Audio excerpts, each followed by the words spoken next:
The format of today's program is now Mr. Padmanabhaiah garu will be speaking on geopolitical issues in the context of attacks on Hindus in Bangladesh. Then afterwards, ma'am will be presenting the ground level situation, what is happening in Bangladesh.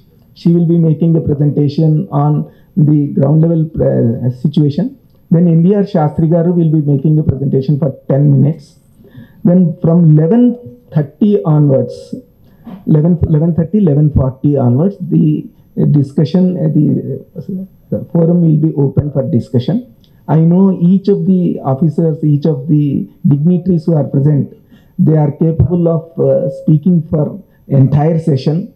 They are very knowledgeable, but keeping the time constraint, we are requesting each of the audience, each of the speaker to restrict to 5 to 7 or 10 minutes without repeating what has already been told by previous speaker. And the discussion will continue for till 12:30. And 12:30 we will be moving a resolution.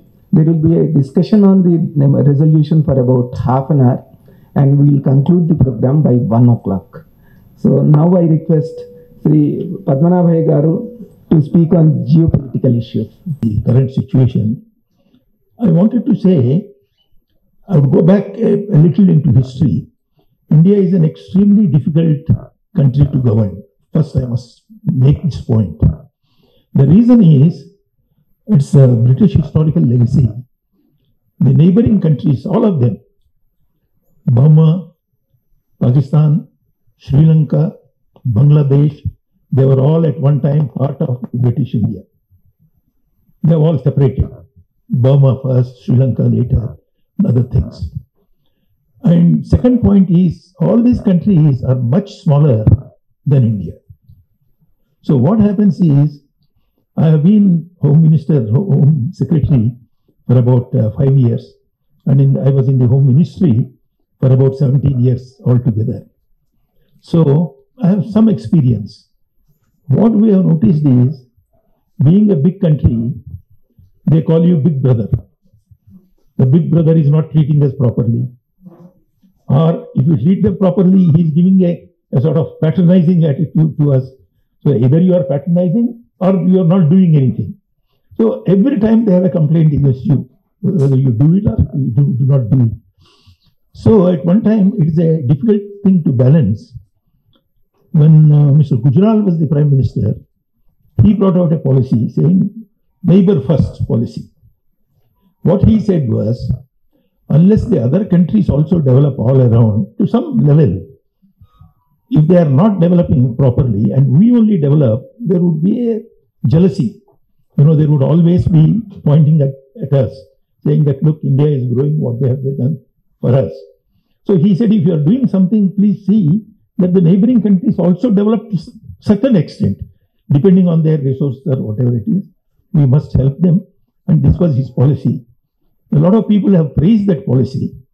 Now, I leave it to history and to you whether that policy has been successful or not. That, carry the neighbors also with you. So this is another background. The third is the current situation. Till now, the world has been ruled by the Western nations, America and Europe. Anything important has to come from there. Now, their approval has to be there. Foreign service, we always say diplomacy, this, that, and all those things. But according to me, might is right in foreign policy also. Let me tell you, that is the only thing which matters. If you don't have might, no one bothers about you. Now, it will take time to build up that might, the state capacity, as you call it, whether it is in the army or police or diplomacy or whatever it is, it takes time. But all these years, the dominant force on the countries, either it is Asia or Africa, is West is the leader. I mean, they lead and you have to follow. And you must may not join their bloc, military bloc, like CENTO or CENTO or anything, but you must be their friend. This chap, one of the former presidents of America, he said, either you are with us or you are against us. You know, as clear cut as that. So I'm forgetting the name of the president, but Bush has said that. The Bush there. Now this gentleman also says the same. Either you are with us or you are against us. So willy-nilly you are supposed to follow them. Now India does not write about human rights relations in various countries, how human rights are being affected in America or England or anything. But America assumes the right. They have a body which surveys all the human rights throughout the world and make comments and publish books. I'm not talking of the UN organization. UN organization is different. But US itself does it, you know. Who has given the power to them? Or who has given that authority? They have taken the authority because they thought we are the rulers, you know. So this is the type of power struggle which keeps on happening. That's why I said India is a very, very difficult country to govern, you know. Now coming back to the present situation, especially the minorities, what is happening in Bangladesh. I'm not too familiar with that. But the point is, I think 7 point something is the percentage of Hindus in West Bengal, I mean in Bangladesh, 7%. Now compared to that, in India, we have Muslims, 14.2% is this one. This was according to the 2011 census. We have not conducted the census for over 10, 12 years.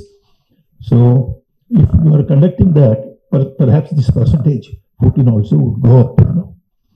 Now, any government, irrespective of what is written in the constitution, has an obligation, an international obligation to protect its minorities.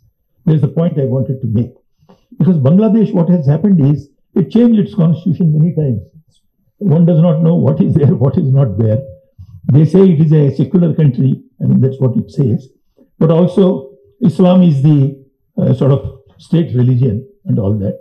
But they have some very good provisions to protect the minorities. The provisions are there, but is it being done or not? Now, this is not the first time that the Hindus have been attacked there. In October 21 also, there was a big attack and much damage was done and all that. And the policies also, what has happened is because of the historical background I have said, one party we sort of,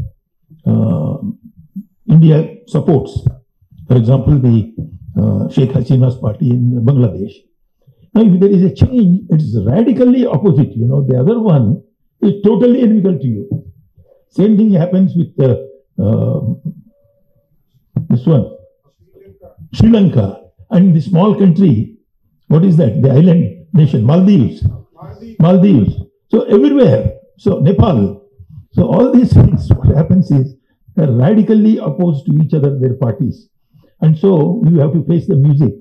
If one party is good to us for valid reasons, the other one is obviously a sort of to make their mark, they do this. That's why I said India is a very, very difficult country to be managed, to be governed, you know. And this we must realize before we talk of anything else. Now, talking about the minorities, I did mention. One more point I wanted to mention is I have noted, every one of you know that the Muslim growth of population is very, very fast based on their religion. And everybody knows that. And I had made a deep study of the OIC countries, Organization of Islamic Countries. How many of them are there? Somebody who knows? 62 countries are there. I made a very deep study of the 62 when they joined the Islamic organization. What was their Muslim population at that time? What is the population now? You would be surprised that some of those countries, they had only about 5% Muslims, but they were in the Muslim area, you know, all around. Christians were more. For example, Syria, Christians were more than Muslims. Other countries also. But Lebanon, so many countries. But from that time, if you see that, they are all majority Muslims. You know, the way they have grown because of their religion and all that. So what do we do? That's why I'm a great admirer of this common civil code. And I think one day should not be lost in bringing the common civil code. This is my personal conviction, you know. I've always supported that. There are difficulties, but I think we need to do that. Simple. In America, fellows cannot say, I would marry 5 times, I would do anything I like. No, or illegally they might, but law does not permit it. So, I would leave it here with one point. Indian minorities, Muslim, they compare. So in India also, the minorities have been harassed, and they have been sort of targeted and all these things. There is a special feature about the Indian minorities. The Indian minorities think that they ruled this country for a long time, historically. So that baggage is there. We were there, you know, we have ruled this country, we know what it is, and we have the power. And that type of swagger, you know, I don't have to quote some of the lower level politicians, what they had said, 15 minutes, give us free time, what we would do and all that. This arrogance which has come in that is because of that background. This may not happen in Sri Lanka or Burma or anywhere, but in India, it does happen, you know, because the rule that is one thing we need to take into account while making policies. The last point I wanted to make is, India, as I said, has 14.2%, this one. That roughly works out to around 21 crores of population. Now, my own observation, my own understanding and conviction is that a lot of Muslims in India are good Muslims. They are not bad. They don't want to harm the country. After all, they have to live here. But the point is, there is a minuscule of fellows who are mischief makers. But the great majority of Muslims want to live in peace with us. And I think we should encourage that, we should realize that. Because imagine, out of 20 crore population of Muslims, which is a big one, if 1% of them want to be a sort of mischief makers, troublemakers, terrorists, that would be 20 lakhs of people in the country. You can't manage. You can't manage with so many terrorists, you know. So, compared to any other country, I think Indian Muslims are a sort of, they're good Muslims, I would say. I mean, you define what it is. So I think while making our policies, we need to take that also into account. So this is the historical background I thought I would mention about India and the minorities and the way it needs to be governed. Thank you for giving me this opportunity, and I would certainly participate in the discussions later on. Thank you.